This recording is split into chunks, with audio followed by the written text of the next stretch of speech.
Келесі сөз Республикалық адвокаттар алқасының төрағасы, Конституциялық комиссия мүшесі Мәди Жомартұлы Мырзағараевқа беріледі. Құрметті алқалы жиынға қатысушылар, біз адвокаттар қызмет барысында күн сайын адамдардың әр алуан тағдырымен, бойындағы үрейімен және ділтке деген үміттермен бетпе-бет келеміз. Қағаздағы заң жарғыларының артында әрдайым адам өмірі, құқығы мен бостандығы, атағы мен абыройы, отбасы мен болашағы жатқанын жақсы білеміз. Жаңа конституцияда заң мен тәртіп қағидасы айқындалды.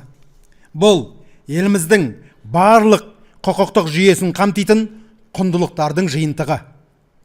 Әрине, заң мен тәртіп ұғымы қысымды күшейту немесе ережелерді қатаңдату деген мағына бермейді.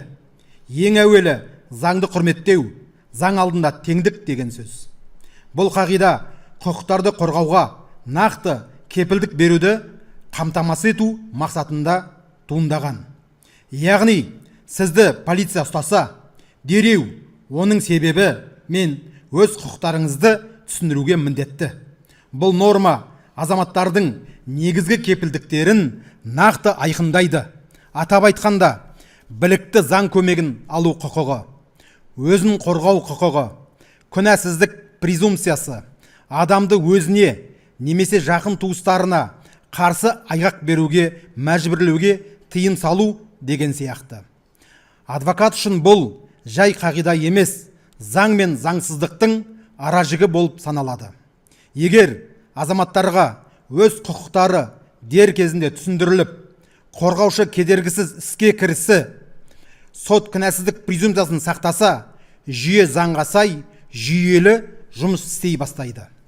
Сонда ғана әділетке деген сенім тек қағаз жүзінде емес, іс жүзінде жүзеге асады. Сондай-ақ жаңа конституция жеке өмірі мен деректерді, оның ішінде цифрлық ортадағы құпияны қорғауды күшейтеді.